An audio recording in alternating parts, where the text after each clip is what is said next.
Test, test. Hello, test, test. One, two, three, four, five.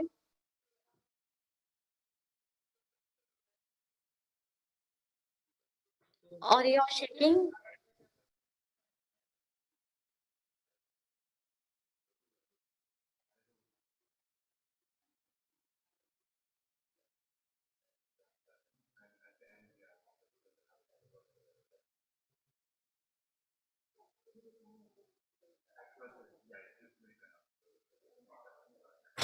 Audio checking. One, two, three. Test, test, test.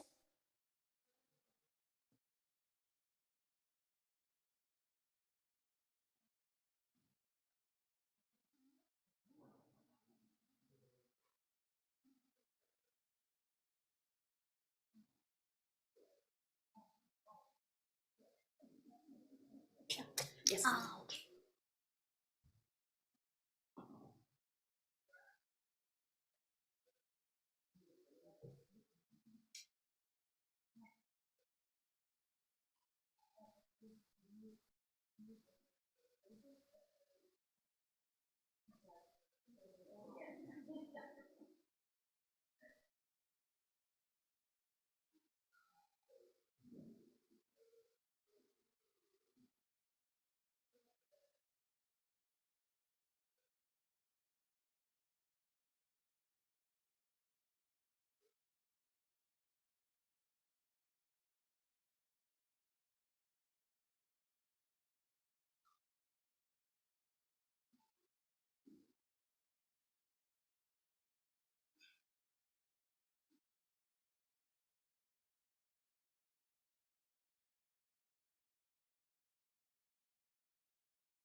Would you like to wait for a few minutes?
Morning, everyone. So let's begin.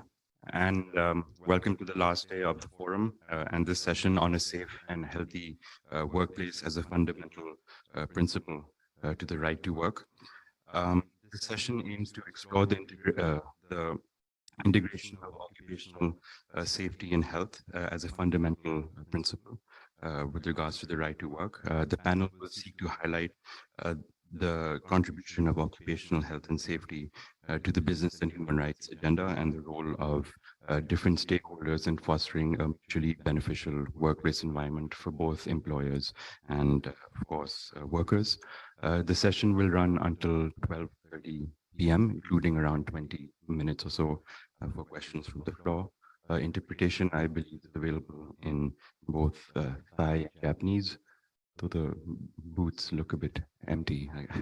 I'm not sure if they're there yet. I now hand over to Ma'am Yuka Ojita, Occupational Health and Safety Specialist at the ILO, who is the moderator for the panel. Over to you. Thank you very much. Good morning to you all. Warm welcome from cloudy Bangkok. And my name is Yuka Ojita. I'm Senior Specialist on Occupational Safety and Health, the ILO based in Bangkok. And yes, the Occupational Safety and Health, OSH, is a new member or the new ingredient to the fundamental principle right at work. And I'm so excited to learn from our panelists and discuss how to best cook this new fundamental right at work. Okay, now I hand over to my colleague Bharati. Thank you. Thank you, Yuka. So my name is Bharati Phlug, and I'm the specialist on the fundamental principles and rights at work, also based here at the ILO in Bangkok. And Yuka and I will be co-moderating this session because we thought with OSH being the fifth and the new fundamental principle and right at work, it's good if we work together on this session and really look at how, together with our panelists, at how we can make sure that OSH is truly integrated into fundamental principles and rights at work. So what I will do now, just for a couple of minutes, is introduce our panel to you before handing over to Yuka for her 10-minute technical presentation. So we are very lucky that we really have an extremely interesting and experienced panel with us today. We have three online speakers. We have Mr. Repan Chowdhury, who is the Secretary General of the Bangladesh Free Trade Union Congress.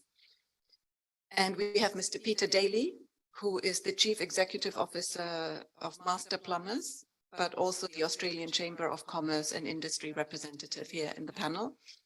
And then online as well from the Philippines, we have Dr. Maria Teresita Cucueco, who is the Director of the Occupational Safety and Health Center at the Department of Labor in the Philippines. And then here with us in person, we have from Thailand, Kunpun, Ms. Pawarin Chunsam, and she is the Deputy Representative of the Japan International Labor Foundation in Thailand. And then on my right, we have Dr. Rima Melati Haryono, who is the Indonesian Employers Association representative here on the panel today. So we will have a first presentation by Yuka, a more technical presentation on the occupational safety and health at work. And then we will have the first round of our online panelists giving short 6-minute presentations to be followed up with follow-up questions. And then we will do the same for round 2 with our in-person panelists, 6 minutes of presentation, and then we will follow up with questions. And then at the end, we will hopefully have time for any questions that will come from the floor. So that's the flow for the next hour and 25 minutes. So with this, I'll hand back to Yuka. Thank you. Thank you, Bharati. So maybe let's begin my presentation, please. Good. So I have just 10 minutes to introduce some background, the new resolution to add the safety and health working environment as fundamental principle and right at work. And actually, the occupational safety and health as the fundamental workers' right is not new at all. From the beginning of the establishment of the ILO, it was clearly set out in the ILO Constitution. And also we have a couple of the declaration or the statement to say that the safety and health at work is the fundamental. But in the outside the ILO, also the many international treaty or statement says that the working environment, safe and healthy working environment or conditions as the basic rights of the workers and also the human rights. And actually to me, it's that very obvious. The health and safety is the basic human right. Even though the people are in the workplace or the outside the workplace, health and safety is the basic human rights. But then why, again, the ILO discussed and adopted the new resolution? Because still many workers cannot enjoy these basic human rights. Because this is the latest estimate. It says that almost 3 million people die from occupational accident and work-related disease. As you can see, 80% of this death is due to work-related disease. If we hear about any occupational accident, perhaps you can imagine the big accident in mining site or the construction site. But actually, the most of the deaths are due to work-related disease. And in addition to this death toll, every year, more than 400 million workers suffering non-fatal injury at work. As a result, we lose more than 5% of GDP. It's a huge loss, but I like to emphasize these losses can be prevented, and it should be prevented by carried out the very good occupational safety and health prevention measure. And ILO, in collaboration with WHO, a little bit see a little bit further what kind of risk factor at work affect this health and safety. And we recognize, we picked up only 19 occupational risk factors. Of course, we have the hundreds of the hazards and risk factors, but we just pick up 19. Then by exposure to this 19 risk factor, every year, almost 2 million people die due to work-related disease. And also, you can see daily. Daily is the public health indicator. That is the loss of healthy year. We lose every year 90 million healthy year due to exposure to this risk factor. And this is also the part of our estimate. What are the major risk factor at work? We recognize, we estimated that long working hours is the most, impactful killer. Due to the long working hours is the 55 hours per week. It's not very long. It's not the overtime, yeah? It's the 55 hours per week.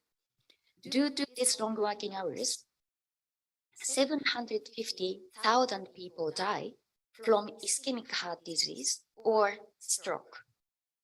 And also the air pollution kills 450,000 workers, and also injuries more than 350,000 people, right? And this, the risk factor affect disproportionately to the workers. Unfortunately, people living in the Western Pacific and the Southeast Asia are impacted mostly. And also people, the older people or the aged workers affected very much. And also men are the higher risk than women. And then against these risks and the impact to your health and safety, what the ILO is doing. ILO has a lot of tools, instrument on occupational safety and health. The main instrument is, of course, international labor standards. So far, we have the 190 active conventions. Of those, 40 conventions are directly or indirectly in the area of OSH. We have the several core OSH convention, that is the number 155 Occupational Safety and Health Convention, and 161, this is the on occupational health service. Maybe you receive the periodical health checkup at work, or in your workplace, you have the occupational safety and health team. So that kind of occupational health service. And also we have another one, is the 187 promotional framework on OSH. Other than these three, we have the sectoral OSH conventions, including the OSH in agriculture convention, construction, or the mine. Or we have the specific convention addressing the specific hazards like asbestos convention, chemical safety convention, or the occupational cancer convention. And also we have the global strategy on OSH. And there are two main pillars. One is the promotion of preventive safety in health culture. And the second is the assessment approach, that is the PDCA cycle, continuous improvement of OSH system at national and the enterprise level. But still, we have a lot of death, a lot of injuries, a lot of disease. So the last year, 2022, the International Labour Conference adopted the new resolution to add a safe and healthy working environment as fundamental principle and right at work. What does this mean? Now, all workers, irrespective of their age or their gender or their employment status, nationality, migrant status, all workers in all workplaces in all sectors should enjoy the safe and healthy working environment. And what is the implication of this resolution, the new decision? The first one, at the national level, all member states should ratify and apply these two conventions. Now it's the fundamental convention, the OSH convention. But I like to emphasize, ratification is the process. But the important thing is to apply these conventions, to translate these conventions into their national legislation and policies. And once the member states has the updated OSH legislation and policies, of course, we have to comply with these regulation and legislation through the enforcement system, the labor inspection, and also the other compliance mechanism. And this decision has a big impact to the business as well, because already the many companies says the occupational safety and health, employees, the health and safety as corporate social responsibility. And also very often trade agreement include the fundamental principle right at work. Now the trade agreement may include safe and healthy working environment. So this is my last slide actually. What is the challenge and opportunity by integrating OSH? Because the big challenge is for example, yes, this violation of fundamental right at work is very often overlapped. For example, imagine the 14 years old girl in the sexual industry. It is child labor, and maybe it is the forced labor, and she doesn't have the voice, and she is working in the very hazardous working conditions, working environment. So this worker exposed or has violated is the many element of the fundamental principle right at work. But at the same time, the OSH can open the door to realize the more awareness, the recognition of the workers' fundamental rights at work, because before the fundamental right at work, it's a little bit far from the many workers. But now, OSH is the every workers, every business, or the every workplace is matter. So now, every worker should recognize their fundamental principle right at work of their own the rights at work. So this a lot of opportunity and the challenges. And today we have the 5 speakers, and they can speak about how we can integrate approach, the combination OSH and child labor, OSH and forced labor, and they can share the good practices already exist, they are carried out, and we have to learn from their good practices and apply these good practices. Thank you very much, Dr. Balati. Thank you for that introduction. And so, without wasting any further time, I would like to call on our first speaker, and that's Mr. Ripon Chowdhury. And Ripon will talk about safety and health, a fundamental right in the workplace, and specifically from a trade union perspective. So as Yuka said, we've really tried to look at the 4 other fundamental principles and rights at work, and have asked our speakers to link those to OSH as the new principles. So Ripon will talk a little bit about the whole aspect of freedom of association when it comes to occupational safety and health. Thank you, Ripon. And it's 6 minutes. And if you allow me, I'll give you a quick notification when you have 1 minute left. Thank you. Thank you, Ms. Bharati, and thanks to ILO for inviting me to join these interesting conversations. So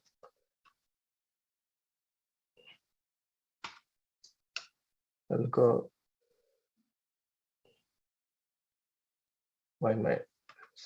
Sorry. So I'll start with the Declaration of Occupational Health and Safety as a fundamental principles and right at work. And our previous speakers already pointed out that this occupational health and safety has been already recognized as the fundamental principles right at work in the last year in ILO 2020. Trade unions around the world have long advocated for for safety and health to be recognized fundamental rights in the workplace at ILO in 2022, describing its inclusion as the biggest moment for workers' rights around the world in the centuries. This landmark move, we believe, will go a long way to reducing work-related injuries, illness, and disease around the world. A safer and healthy working environment joins for 4 existing areas of ILO Declaration on Fundamental Principles that's right at work. We already heard about that. Those are freedom of association, effective recognition of rights to collective bargaining, elimination of forced or compulsory labor, abolition of child labor, and elimination of discrimination in respective employment occupations. So if we look at the slides, we see the burden of the occupational mortality and mobility. Maybe some of the statistics are a bit older because we have already seen the previous speakers and some updated statistics. Some around 3 million men and women around the world succumb to the work-related incident and disease every year, corresponding to over 6,000 deaths every single day. Worldwide, there are around 340 million occupational accidents and 160 million victims of work-related illness annually. So in Asia, if you look at Asia, about 2/3 of the global work-related mortality estimated to occur in Asia. The rate of fatal occupational accidents per 10,000 workers is also some cases difference in the region, and with the rates in Africa and Asia 4 to 5 times higher than those in Europe. So we see the occupational health and safety regulations is regulated international regional and national level. Safety and health is in the workplace do not just apply typically dangerous jobs working at height or with chemical, but to all places employment, including and additionally, occupational health and safety regulation also also require of employer adopt work at the workplace and to the capabilities of the workers in the light of the and mental health. Furthermore, the manufacturing, shipbuilding, construction, transport, and the industries that experience highest level of work-related accidents. Informal sector are largely unreported and unprotected by national labor law and other regulations in terms of health and safety. So we see the multiple causes behind the work-related injuries and death. Now, work-related injuries vary in scales, have multiple causes, but relate primarily to deficit of national OHS system, including legislative framework, weak regulatory oversight, and the absence of culture of health and safety at the national and workplace level. And if in the next slides, we see that uh, every working person has the rights to expect to return home at the end of their workdays. No one should die just to make a living. Trade unions in Asia and Pacific has a long history of fighting for safer workplace. All industrial accidents and illness are preventable. Therefore, industrial accidents and disease are against humanity and social justice. We should stop more killings on the job. This year in the International Workers' Memorial Day in 28 April, the theme for the trade movement was no more killing, fight together for occupational health and safety, fundamental rights. So we see a number of international instruments already mentioned by the previous speakers. I'll not go through this, but I have to highlight that the more importantly, the occupational health and safety that recognizes fundamental principles right at work this in last year in June 2022, and also the United Nations adopted the resolution of the UN General Assembly recognize the right to a clean, healthy, and sustainable environment as human rights in 2022. Despite this renewed international commitment, however, safety and health at work and environment free from industrial accidents and diseases is far from the reality. If we look into the Bangladesh context, just 1 minute left. We see that the Bangladesh is one of the more 10 worst countries in the world working people according to ITUC Global Rights Index, where 35,000 Bangladesh dies at workplace every year and 8 million are injured. So I'll now come to the Union Guiding Principles on Human Rights, where a set of guidelines for states and companies to prevent, address, remedy human rights abuses committed for business and operation, and also emphasize the occupational health and safety and the right of the workers on health and safety at works in the business and the robust OHS policies and good practices combined with the employment injury schemes combined contribute to achieve the several sustainable development goals like goal number 1, goal number 8, decent work, economic good, amongst other. And in the closings, I want to point out that different studies shows the proven that freedom of association and trade unionism can save lives. Trade unions are promoting the role that organizing plays workplace safer and healthier. So it is absolutely necessary to continue the effort at national level, build workers' power by organizing. And we must recognize that OHS is an integral part of sustainable, inclusive, and resilient recovery as well. Thank you. Thank you very much, Repan, for bringing in the trade union side and the side of freedom of association and collective bargaining when we look at the occupational safety and health at work. I'd now like to call on Mr. Peter Daly for his presentation on work health and safety and Australian business perspective. Thank you, Peter.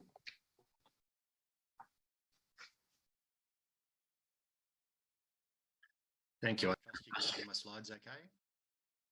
Yes, they're very clear. Thank you. Thank you. And thank you, everybody. It's an honour to be involved with you here today.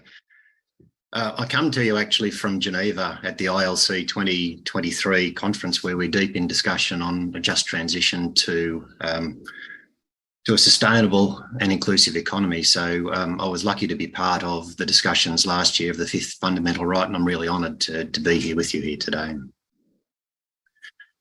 In Australia, we have around about 200 workers killed each year on average. But the biggest challenges that we're seeing is a transition from musculoskeletal type injuries to psychosocial and psychological injuries.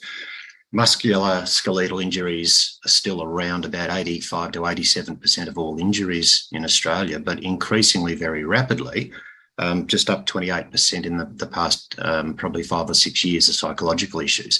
So that underpins a transition of worker health safety in Australia. And as you can see, we're moving from a harmonised system across Australia to something that's a lot more mature. We're moving from how we do WHS to why we do WHS. So people are asking those sorts of questions and understanding why it's important rather than just ticking a box, tick and flick, as we say over here. And we're moving from a focus on current work to a focus on the evolving type of work, which is going to be really interesting when we meld the two discussions together with the just transition, because that creates a lot of opportunities and a lot of challenges. A couple of case studies I'd like to just run through quickly with you. The food delivery industry is a really interesting one in Australia. We had a spate, a number of rider deaths in 2020, and we had an examination of the sort of the food delivery gig economy for issues with health and safety compliance, lack of rights of workers and protections. Safe Work Australia, which is our tripartite national body, government, employer representatives and worker representatives, looked into this and developed an industry campaign.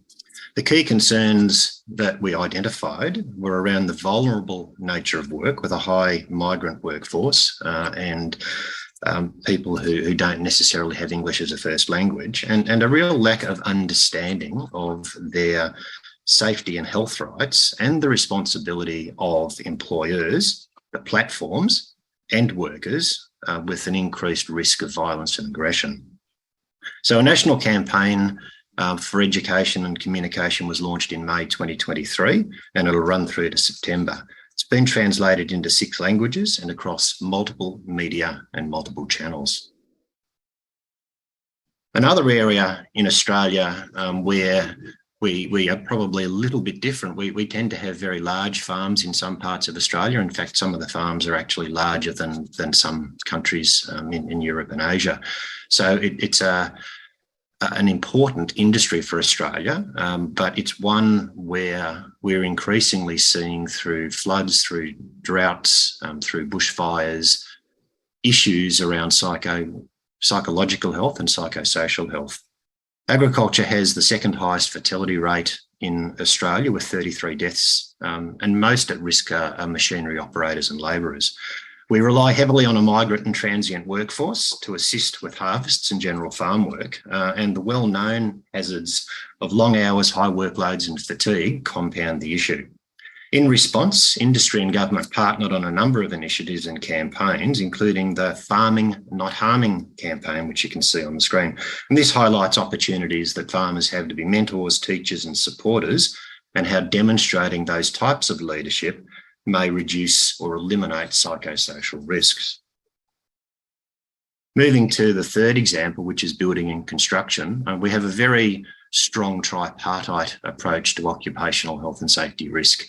We've moved from the very obvious, as we can see on the bottom left of the screen there, to a more deeper and refined understanding. It was most prevalent recently during COVID, where our construction industry in my state of Victoria stayed open pretty much throughout COVID with world-leading practices which were developed by government, by workers and by employers in collaboration. So the mitigation within the physical environment of work health safety risk is fairly well known. And as I mentioned earlier with some of the other case studies, we're now moving to a more contemporary focus on psychosocial risk.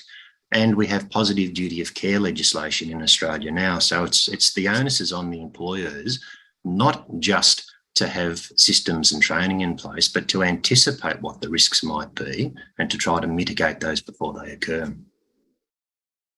Peter, you have a little less than 1 minute. Thank you. The final example I'll just leave you with is IncoLink. IncoLink is Australia's oldest, largest and most comprehensive worker entitlements fund, and it's a safety net for the building and construction industry.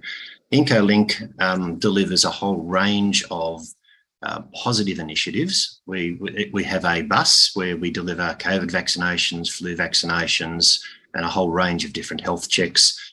Doug is, you can see in the bottom left, Doug the Mug is an anti-gambling campaign.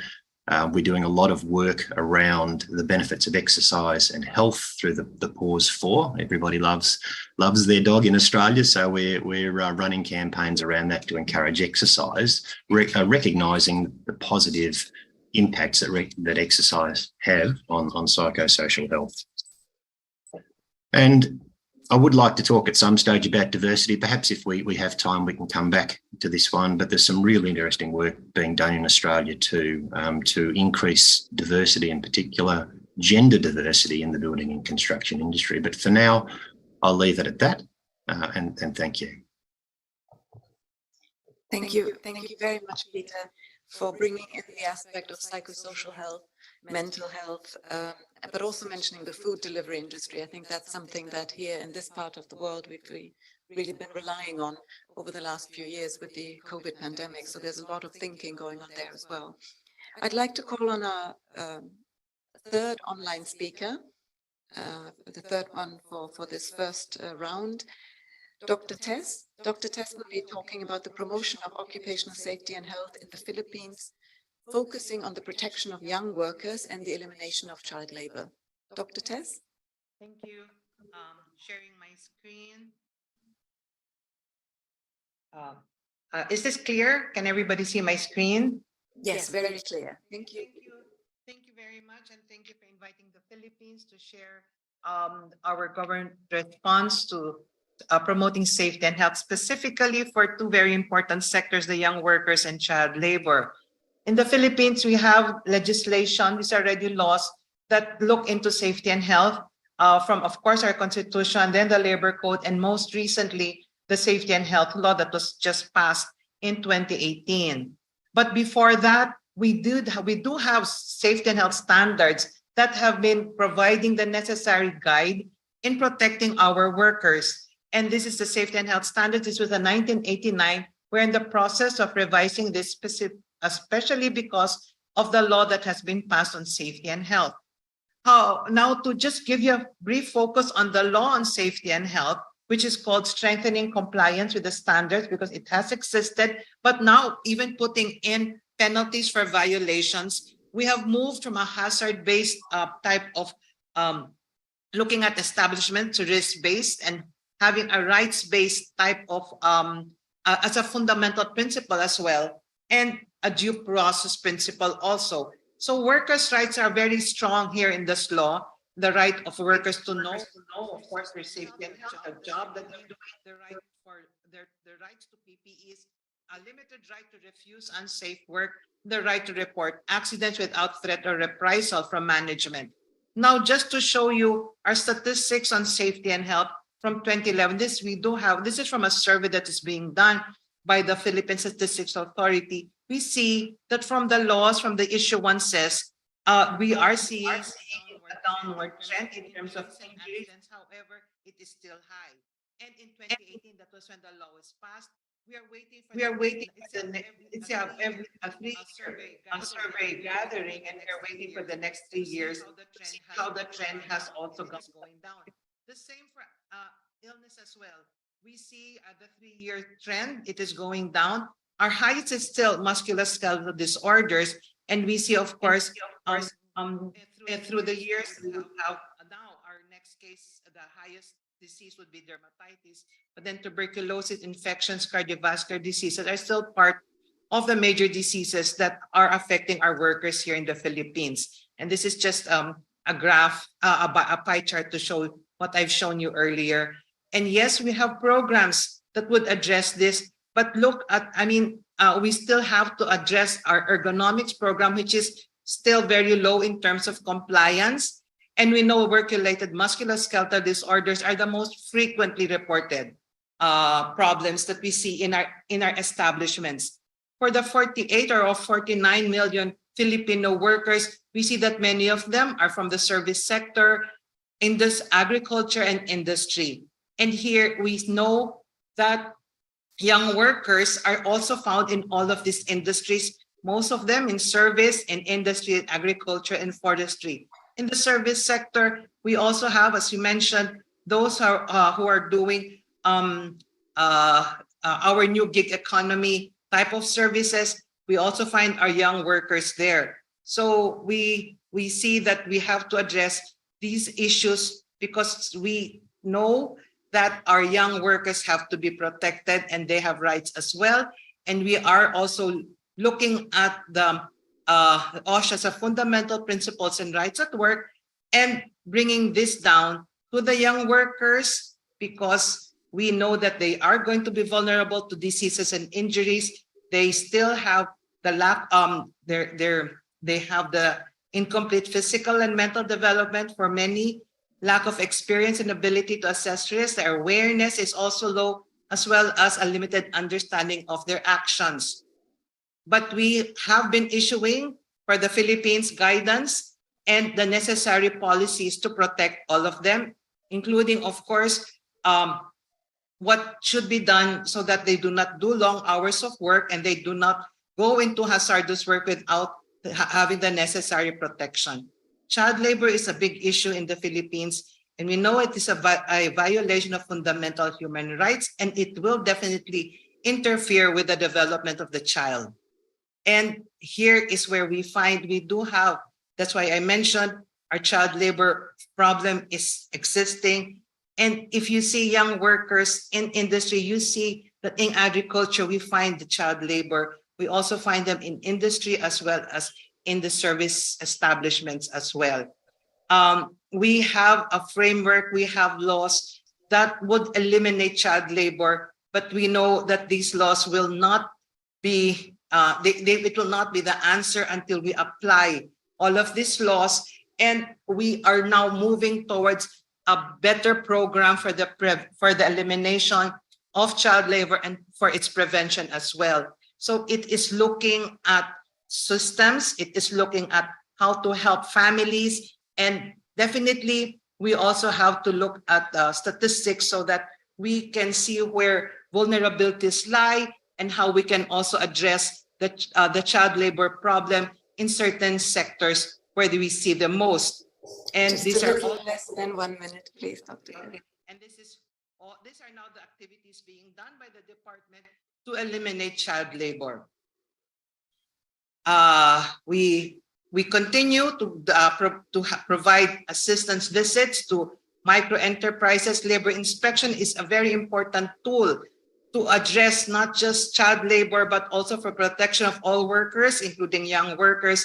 And if there would be any problems in establishments, OSHA investigation is another mechanism that we are doing. And for all workers, we are now going through all of this. We know that we have specific focus now looking at mental health, musculoskeletal disorders, looking at work organization and the COVID problem. And all of these are part of the priority of the DOLE in addressing and providing the necessary protection for our workers. So we are looking at strengthening our reporting mechanisms, enhancing labor education, looking at and improving our participatory mechanisms from social dialogues included, and again, that we still need policies, but more than that, the applicability of the issuances to be done by the necessary stakeholders would be very important. And we continue to explore all of these partnerships with all our stakeholders. And again, thank you for inviting the Department of Labor and Employment to this forum. Good Good afternoon. Thank you very much, Dr. Tess. Thank you also to all three speakers for sticking to their time allocation. I will hand over to Yuka now for some follow-up questions with our panelists. Okay, thank you very much. This excellent presentation, very great. I have the particular question to each of the speakers. The first, Mr. Chodley, you mentioned in your presentation about the Rana Plaza. And of course, it's the tragedy, but already you have a lot of achievement in terms of occupational safety and health, as well as fundamental principle right at work in the garment sector. But what about the other sector, other industry, including the global supply chain? Would you please share some good practices on OSH and also on the fundamental principle right at work? Thank you, Rebecca, for asking these questions. The issue around the workers' rights and workers' voice issue of freedom of association, right to bargain collectively at garment sector is still a big question mark where visible improvement is urgently needed.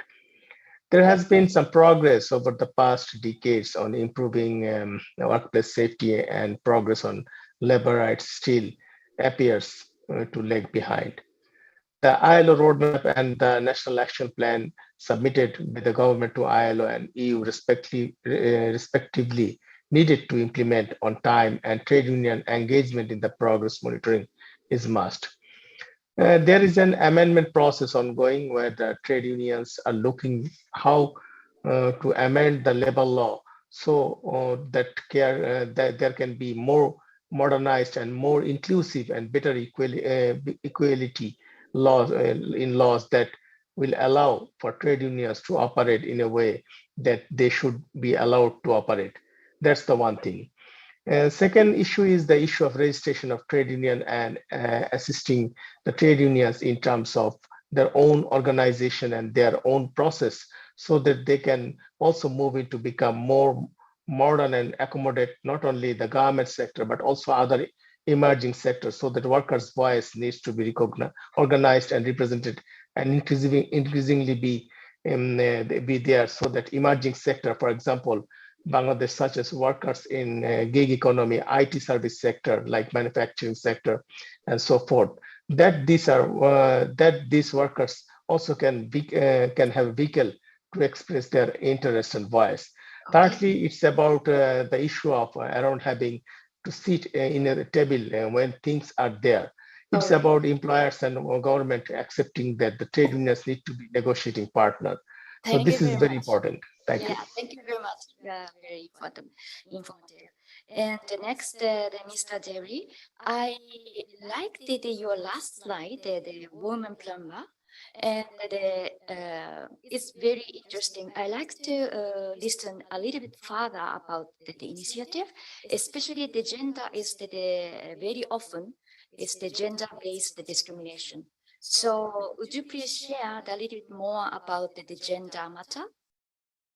No, very, very happy to. I think it's interesting in my home state of Victoria in Australia, we have around about 30,000 qualified and registered plumbers.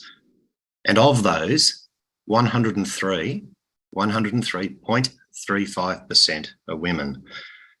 More broadly, the Victorian government and our industry association, together with our worker colleagues, are trying to look at why people aren't coming into the industry and why fewer women are coming in. And of course, it's no different. It's all around attraction, it's around recruitment, and it's around retention.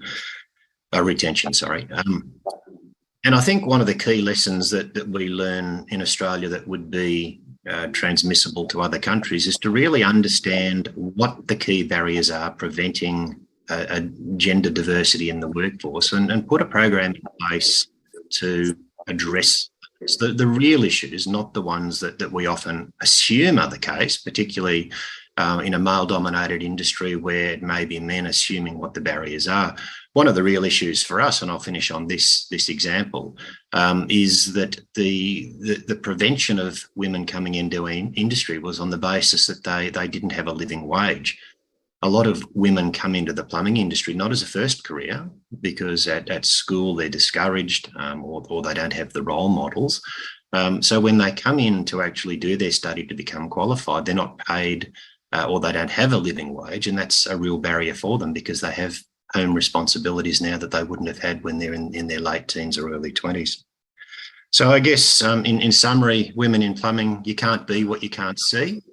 Creating the role models for others to follow is critically important, but understand what the true barriers are, not the assumed ones. Thank you very much. It's very encouraging. Interesting. Thank you.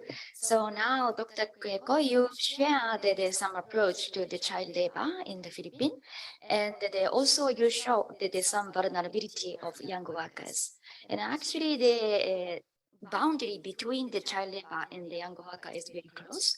And also, usually, the young worker doesn't have voice. It's very difficult to collect the bargaining. So I'd like to learn from you, what is any particular program to protection of the young workers? Thank you. If you look at the Philippines and our profile, you will see that majority of the establishments are from the micro size, less than 10. And here we also find majority of the young workers. And, to protect these, those establishments would need a different type of approach. We know that there's compliance, we have standards, we have the laws, but we also know that the awareness should be made present. And here we're now looking at, it's called the technical advisory visit to be given by the regional offices of the department so that they can strengthen awareness for these workers in the micro establishments to understand safety and health, to know and be aware of the hazards, their risks, and then to understand how they can protect themselves. And in that way, we are also now complying with the necessary requirements of the laws and the issuances from our department. And that is the priority now that is being done.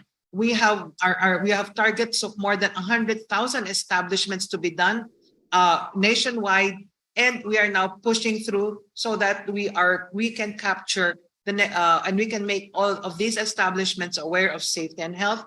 We will go through this in the next 5 years and hopefully capture all micro establishments in the next 6 years. So this technical advisory visits is the new program, the thrust of the department in addressing safety and health for the young workers, especially in these establishments that are really vulnerable to the risks and because the awareness is very low. Exactly. Thank you very much.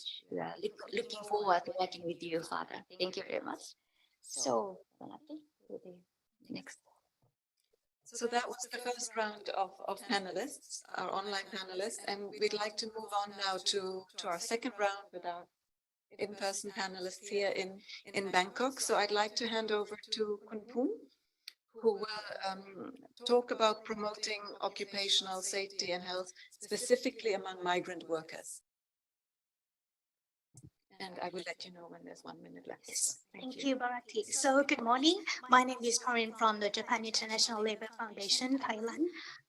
May I have the clicker, please? So first of all, I would like to briefly introduce what is JLAC. We are a civil society organization established under the Japanese Trade Union Confederation with the aim to promote free movement of trade union and also employment security. And we work together in the tripartite network as ILO and NGO. Our main activity focuses on promoting industrial relation and also supporting grassroots economy through trainings and self-help groups. So in this presentation, I would like to talk about the ARCH practices in the context of civil society organization and in the context of Thailand, which is one of our main implementation sites.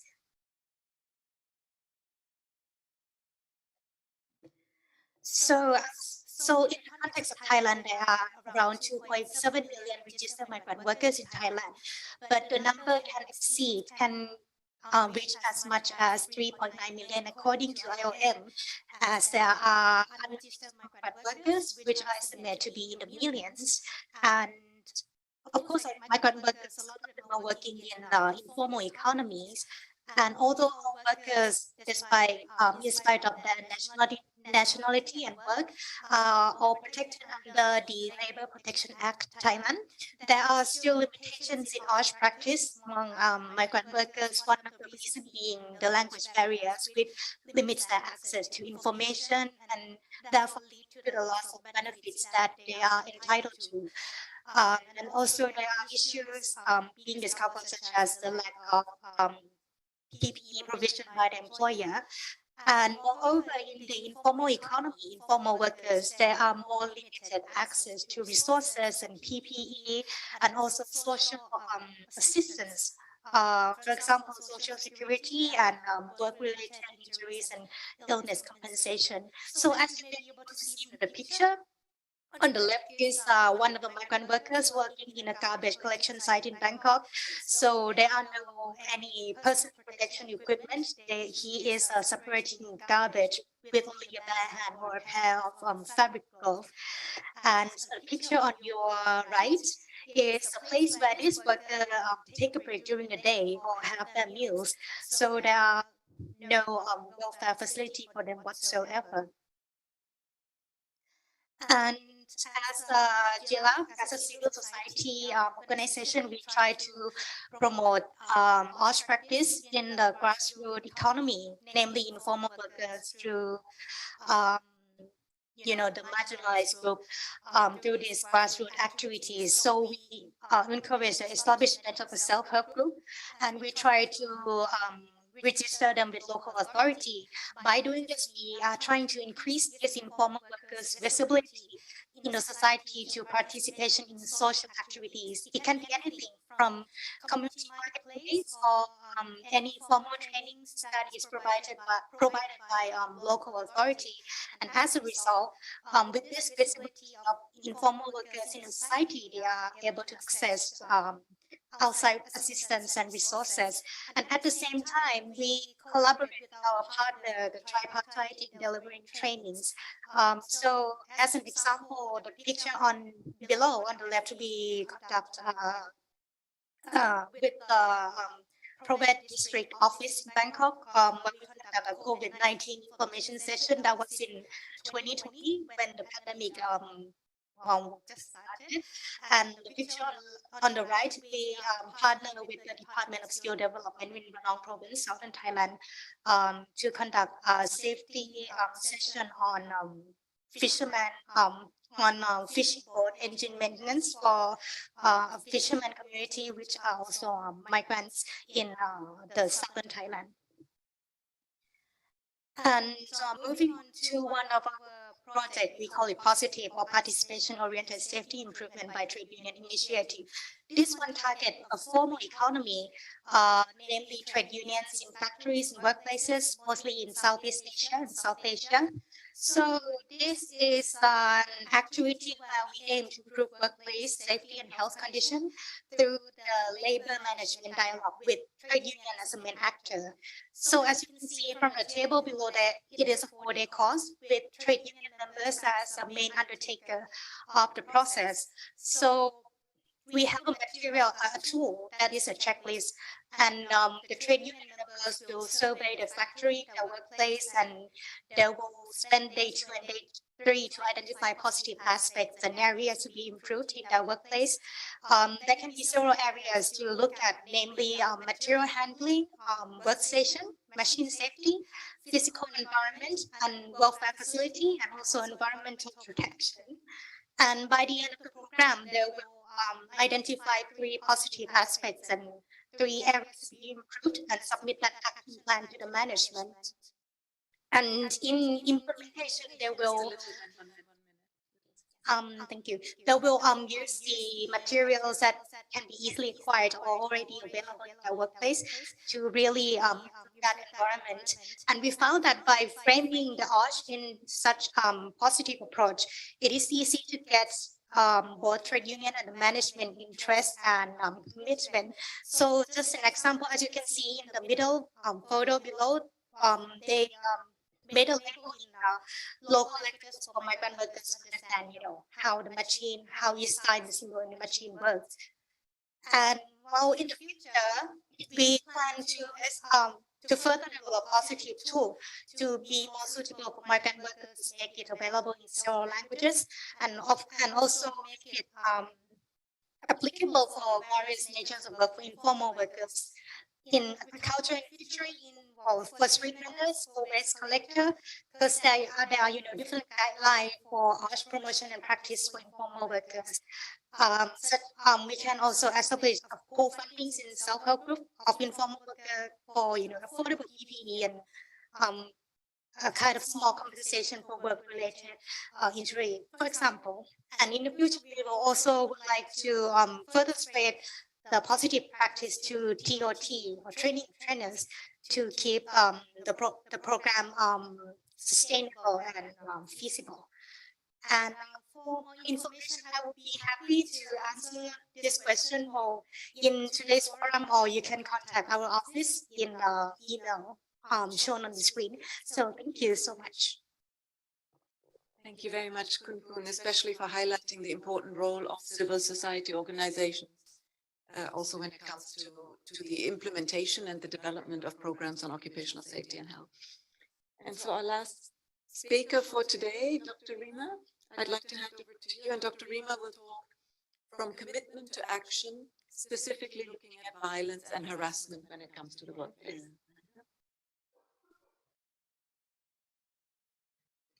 Thank you, Dr. Rima. Good morning, good afternoon, and good evening, ladies and gentlemen. First of all, I want to thank you for this opportunity given to us as employer representative from Indonesia to speak at this forum. This is our presentation from commitment to action.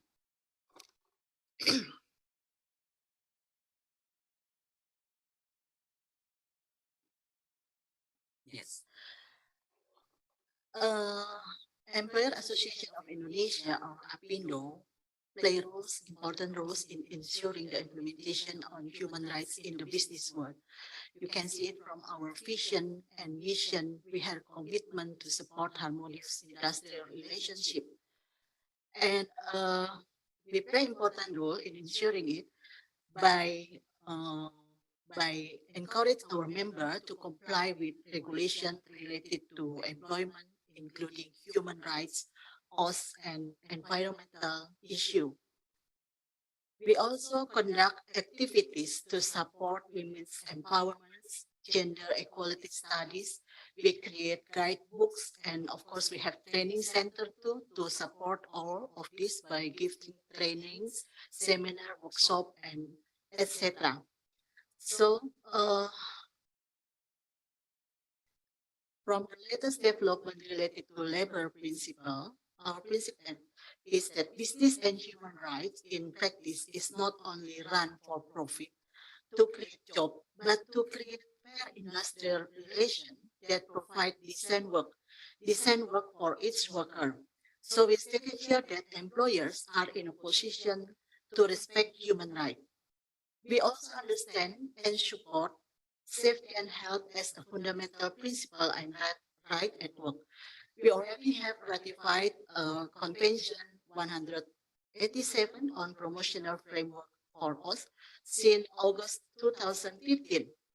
And it has been described and adopted in relevant law, regulation, and policy in our country, and also already has monitoring mechanism system.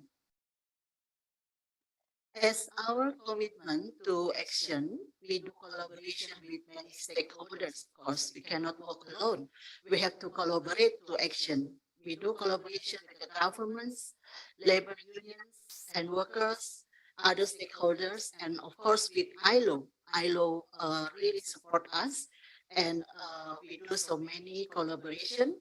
For example, this EOS learning. This is virtual learning that is very useful for young workers to understand about basic OS principle. There's also OS guidance for COVID-19, because during COVID-19, we all have impact, and I will support by giving these guidelines for prevention at workplace to managing the business continuity plans. We also conduct regular training and dissemination, not only for our members, but to labor union for youth, and we do best practice sharing, collaboration with other stakeholders such as government too, and we support the governments with vaccination program during the pandemic. We also have Apindo News. It is a communication medium for all members. Regarding violence and harassment at workplace, we already have sexual violence crime laws and Minister of Manpower decree. And on June 1st, 2023, just a week ago, this is still new, we together with the Ministry of Manpower and Labor Union, we held a three-party declaration and issuance of this decree. We have commitment to the prevention and handling of sexual violence in the workplace. We will continue to carry out dissemination, socialization, and guide members regarding preventing violence and harassment in the workplace in collaboration with all stakeholders.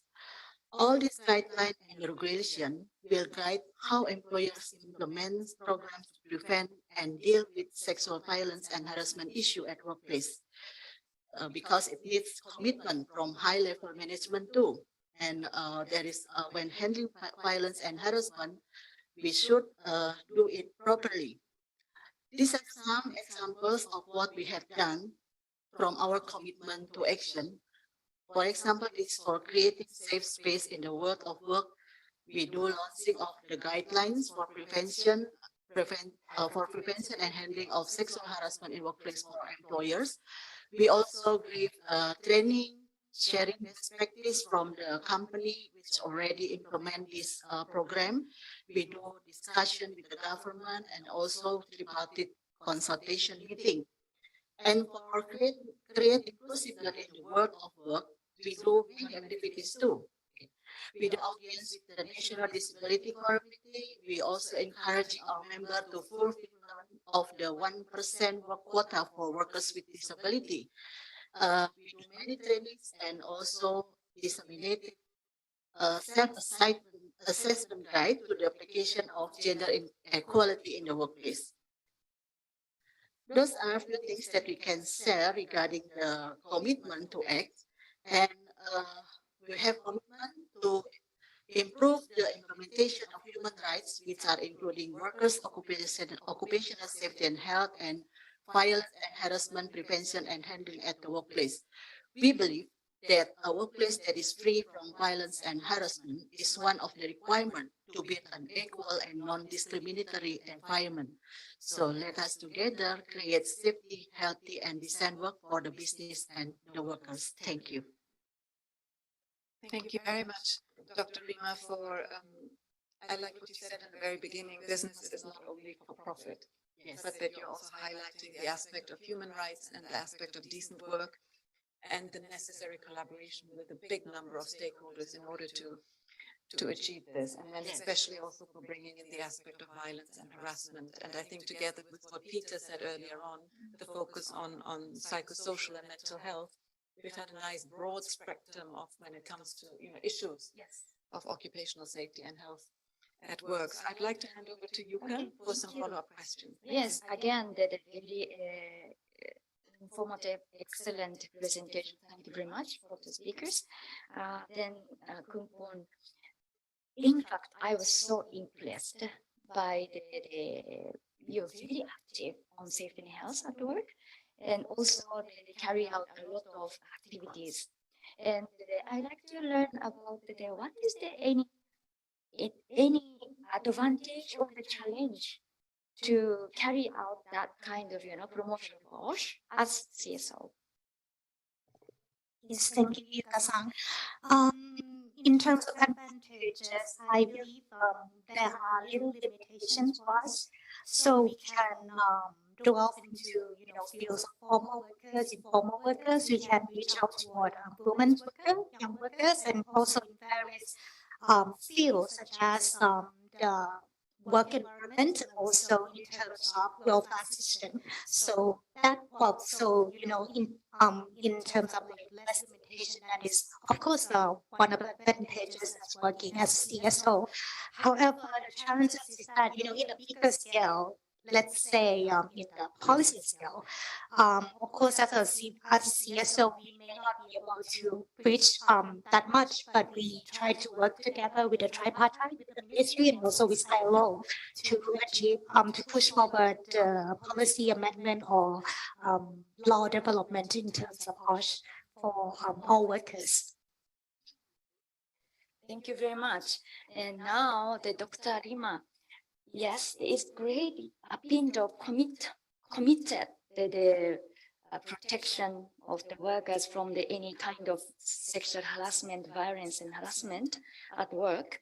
And you developed the new guideline, new manual on the prevention of the violence harassment. And but of course that guidelines is not as the document on the table on the desk. It should be implemented and disseminated in the implemented. What is the plan or the programs to share and implement within the membership company, but beyond your membership, perhaps the all workplaces in Indonesia? Please tell us. Thank you, Yuka-san. Yes, after making the guidelines, we want this guideline be understood by many stakeholders, not only our members, but all stakeholders related with that, so they can understand what is in prevention and handling sexual violence and harassment in the workplace.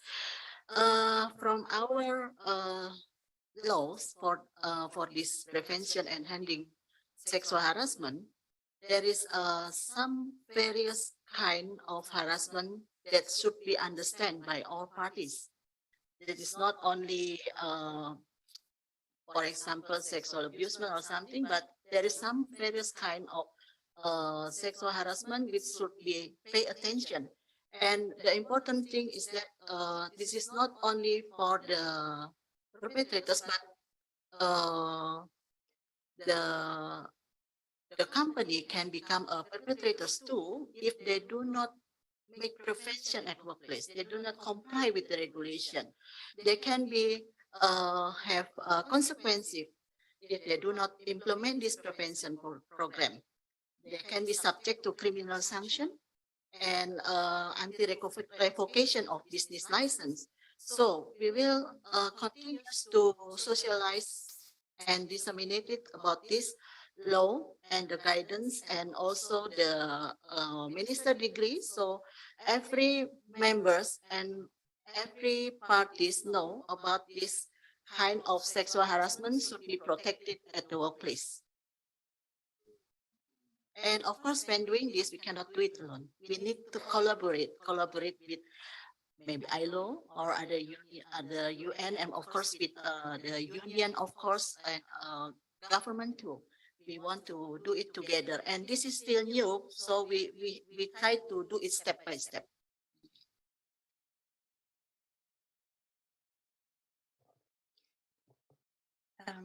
Thank you. So what we'd like to do now is just have one final round of one question to all of our panelists, really just a few last sentences, and then we come to the floor. Yes, we'll just give one more round to the panelists. What we would like our panelists to contribute their thoughts to is the question, what really do you think from your professional perspective are the opportunities and also the challenges of adding occupational safety and health as a fundamental principle and right at work? And what are the required actions and commitments? So really just a minute, a few sentences, and we'll start with our online participants. Perhaps we'll start with Repon. I think the opportunities are there, very much vibrant, and we need a better partnership between the government, employer, and trade unions to work together to make these fundamental rights, principles rights at work a reality for all working peoples around the world. So therefore, we require a strong social dialogue, a genuine partnership, and ground actions to prevent building a preventive health and safety culture and a culture of compliance and culture of protection the workers from the hazards and accidents. So therefore, it is very essential to be very frankly build a partnership and collaborations with a more dedicated way to address these issues. Thank you. Thank you, Rapin. And then Peter, what are your thoughts on this? Well, I think it's a really interesting question. Of course, it'll depend on the context and circumstances in an individual country. But I absolutely agree with Repon. Tripartite social dialogue is absolutely key to this. In the Australian context, where we're moving is towards the positive duty. So the positive duty in terms of sex discrimination and harassment is to address it before it actually happens. It recognises that it's both preventable and it is everybody's business, and employers are required to take reasonable and proportionate steps to ensure safety in the workplace. So it's about changing workplace cultures, I guess. But the employers, our worker organisation colleagues and government are introducing a philosophical change in how we address these sorts of psychosocial risks in Australia. But of course, it does create challenge, particularly for small business that don't have the resources, they don't have the time, they're busy just trying to get staff and run their business. But the positive duty is there. It's where we're moving in an Australian context, but of course, different countries will treat these things in different ways. Thank you, Peter. Dr. Tess?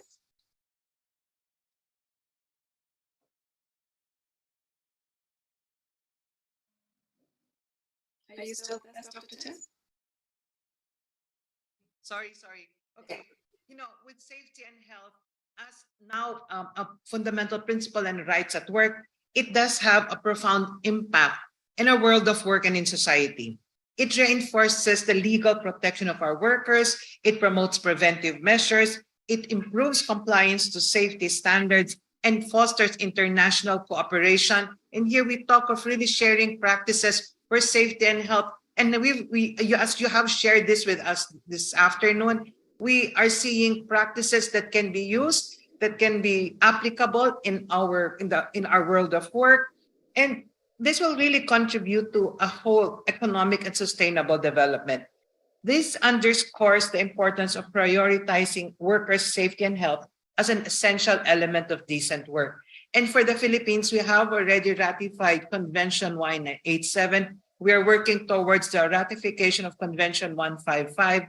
And with all of these ratification, we know that the programs for safety and health, as we are doing it, as we will now be implementing it here in the Philippines, will have a stronger foothold in addressing and providing the necessary workers' protection and for their prevention of accidents and illness at work. Thank you, Dr. Ted. Kunpun? Yes, so having OSH as fundamental principle rights at work, as Peter mentioned, that now OSH is everyone's business. So it is an opportunity to strengthen tripartite partnership in order to realize OSH practices, and in turn it will create an all-round safe and fair employment and contributing to the achievement of decent work. However, on the challenge side, so in some countries' context, there are lack of legal framework or statistics to bring OSH into practice, and that will prevent fulfilling obligation. So I believe there need to be works done in terms of legislation and also in practice. So yeah, we will see what the future has for us. Thank you, Kunpun. And Dr. Rima. Yes, thank you. Implementation of OSH in the workplace is a must. Besides compliance with legal, it is also protect workers' rights. So we should really understand OSH comprehensively and implement it in our workplace to protect our workers, to create decent work not only for workers but for all of us. Thank you. Thank you very much, Dr. Rima. So we've got quite a few hands up here in the audience, so I will hand it over to you. Oops, to you. Yeah, thank you. To Yuka. So at this point, I see the 6 hands raised, and actually we have the some minutes only. So maybe I like to go the 3 and 3, and please first identify yourself and please concise question, a very core question, please. And if you have any particular speakers to respond, maybe please identify. We can go the lady, please. Hi, my name is Roysai Wongsuban from Freedom Fund. We're actually working on the seafood sector, which is one of the most dangerous jobs in the world, I would say. And there is a high rate of the death, the missing crews in Thailand, despite the fact that Thailand has ratified C188 fishery working condition, the convention. I would like to narrow down the conversation into the point of remedy and targeted intervention on the suppliers who may have links in more than one country.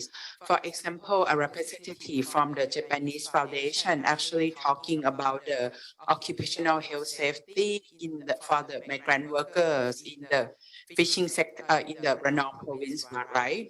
And Ranong province happened to be the one of the sourcing for the Japanese customer on the jellyfish. And I wanted to see more close collaboration to target specific suppliers.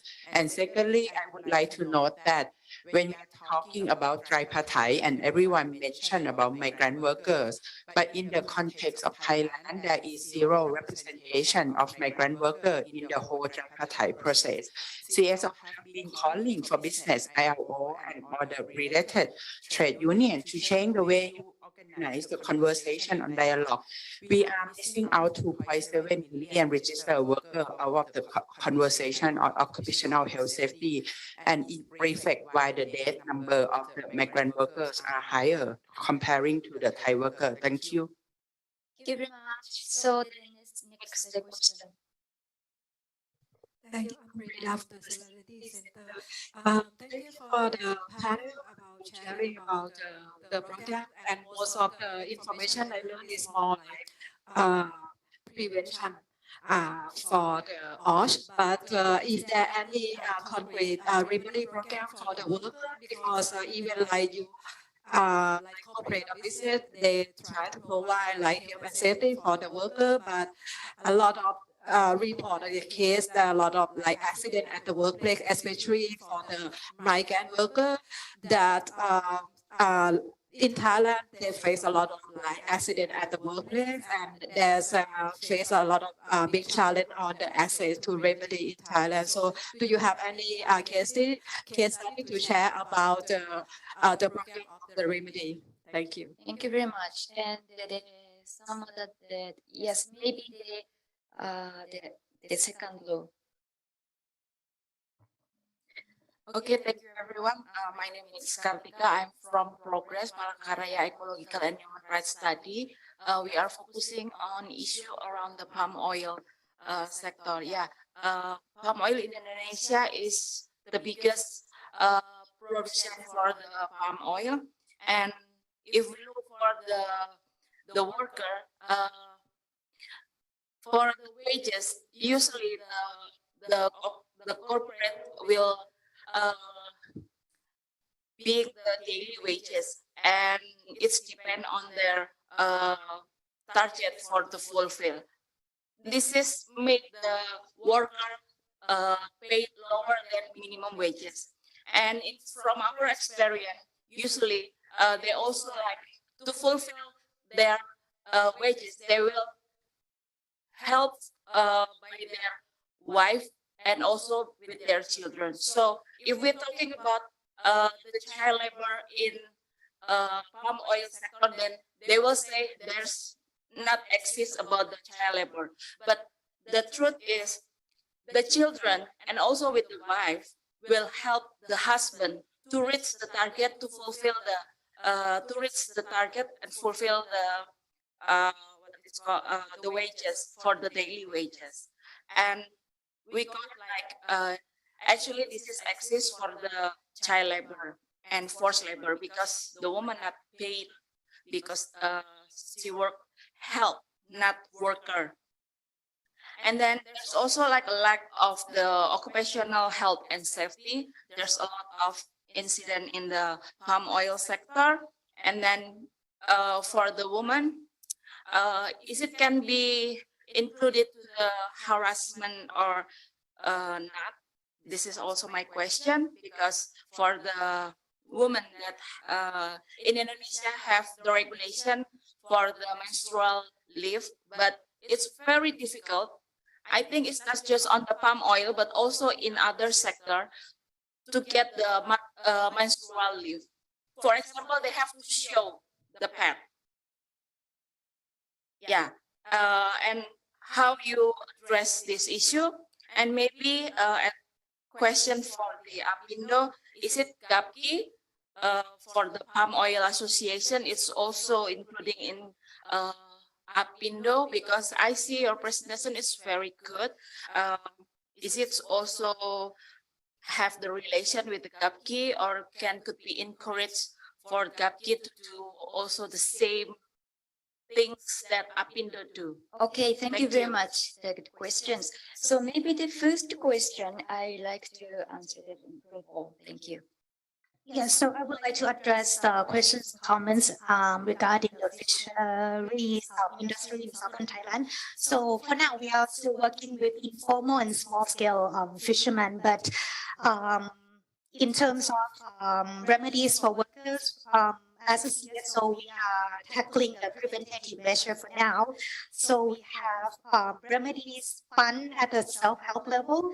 For example, this may not be in relation with migrant workers, but we have like a house fire remedy for informal workers in northeastern Thailand, and also we have a sick leave compensation pool funding in self-help group for informal workers in domestic workers, which includes also Myanmar migrant workers.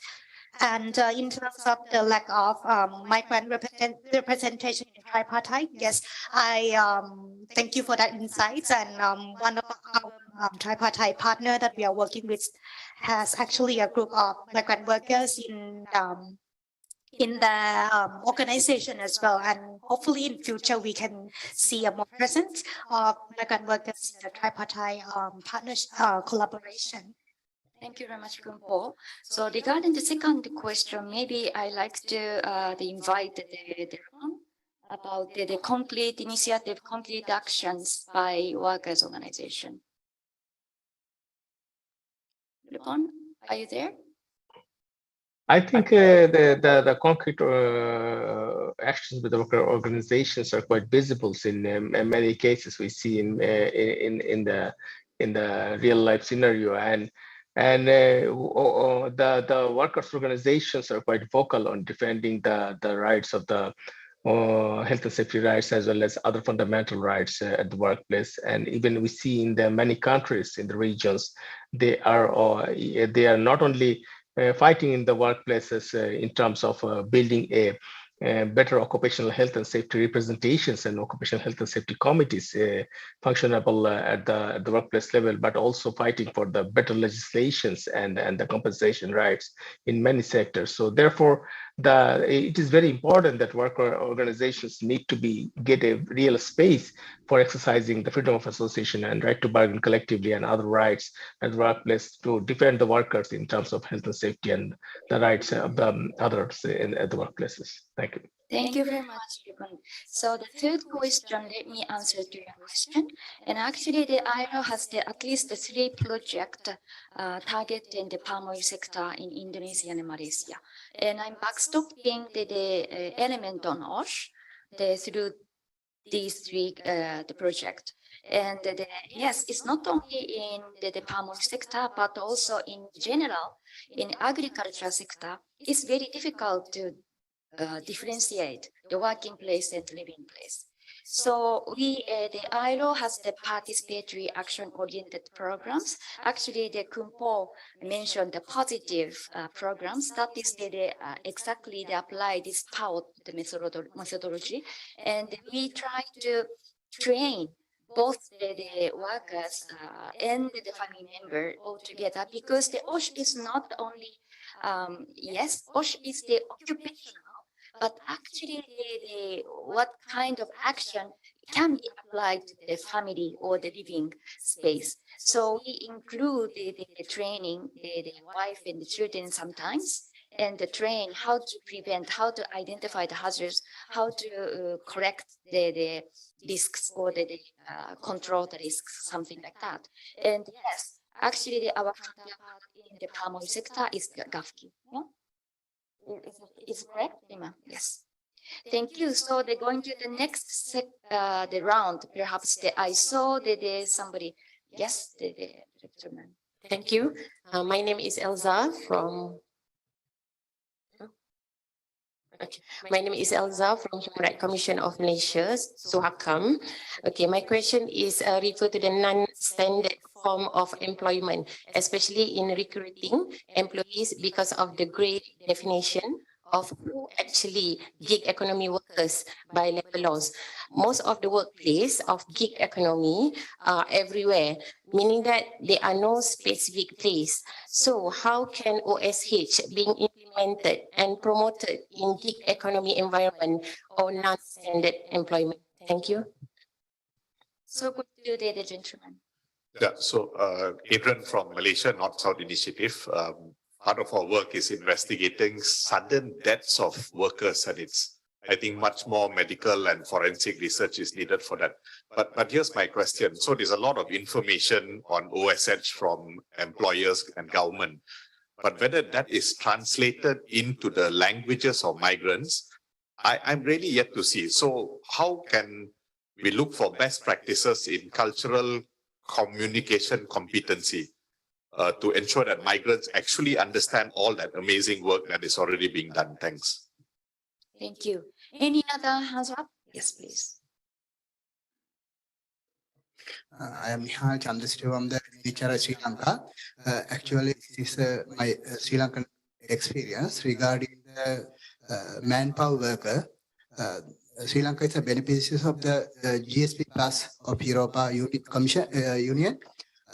Sri Lanka, that's been a big company for the branded products in export processes. So on, use the they are prepared to use the manpower worker. That's mean that they are daily wage workers, but there's no any kind of occupational safety and health measures for them. They are working very risk condition, but they don't know about what are they doing and what is their risk. Other thing is that there's no labor organization for them. That's been a trade union. Only there are some few civil society organization. Other side, the Labor Ministry or BOI, Board of Investment, are not considering their rights. Okay. Thank you. Thank you very much. So the concern about the time is running out. And actually the first question from the lady, maybe I can answer. Actually, this kind of non-standard form of work or the platform workers is the new to the ILO as well. And we have to learn what is the problem, what is the issue in terms of the occupational safety and health. And we started the tackling this problem. And in fact, from Monday this week, we are now at Geneva, at Switzerland. We are having the International Labour Conference. One of the committee is the recurrent discussion on the labor protection. And one of the issue is the OSH. And not only OSH, but the labor issue for that kind of platform workers or the non-standard work of work. And in fact, the ILO decided to develop the new instrument for the platform workers, and the discussion will start from next year. So we'll see. We are still learning, but it will come. And the question from the Malaysia is the migrant workers and how to translate, how to implement. Of course, we are trying to reach out, but it's the collective action because not only the government can reach out, we have to engage the community as well. So now the couple of the OSH project in the region try to engage the community, and we train the community leader to do some not necessarily occupational, but the safety and health basic skill. Because as I said, OSH is the basic life skill. So that is our new initiative ongoing. And the third question from how to protect that, marginalized or the vulnerable workers. Maybe can we invite the Peter and the Ripon? Yeah, Peter, are you still there? Yes, I'm still here. Thank you. Thank you for the question. Resources and being able to get the information through to gig workers to understand their rights is critically important. If you go to safeworkaustralia.gov.au, you'll find some resources there that may interest you around the gig economy, and specifically making sure that that workers understand what their rights are, not just for road safety and stress-related injuries, but also violence, aggression and harassment, and how to report incidents. So there's some interesting resources there that the forum might like to look at. Thank you very much. Ripon, do you have any additional information or the proposal or the information?